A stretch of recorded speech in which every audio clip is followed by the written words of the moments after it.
Welcome to our channel. Today we how to authenticate motion graphics branding in After Effects templates, detailed guide step by step clearly. Start by opening Adobe After Effects and create a new project.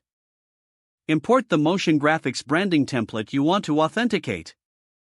Double-click on the template in your project panel to open it. Locate the composition panel where your branding elements are displayed. Click on the layer that contains the logo or branding graphic. In the Effects Controls panel, find the option to replace the placeholder with your own logo. Import your logo file into the project by dragging it into the project panel. Once imported, drag your logo layer into the composition, positioning it over the placeholder. Use the transform controls to resize and align your logo to fit perfectly.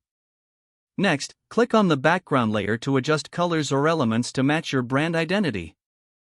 Navigate to the Effects menu to add any custom effects or animations to enhance your branding. Check the timing of your animations to ensure they sync with your brand's visual style. Play the composition to review the changes and make adjustments as necessary.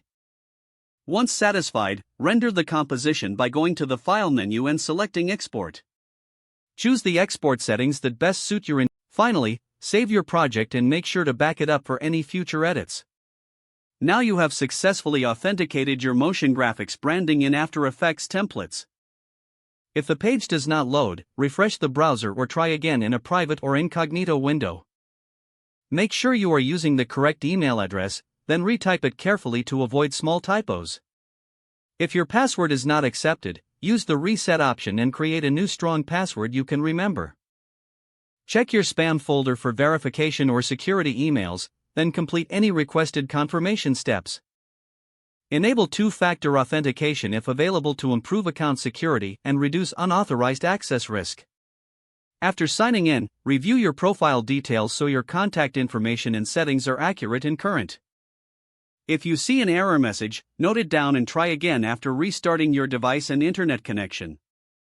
Log out when you finish, especially on shared devices, to keep your account and payment information secure. If the page does not load, refresh the browser or try again in a private or incognito window. Make sure you are using the correct email address, then retype it carefully to avoid small typos. If your password is not accepted, use the reset option and create a new strong password you can remember. Check your spam folder for verification or security emails, then complete any requested confirmation steps. Don't forget to like this video and subscribe to our channel for more step-by-step tech guides.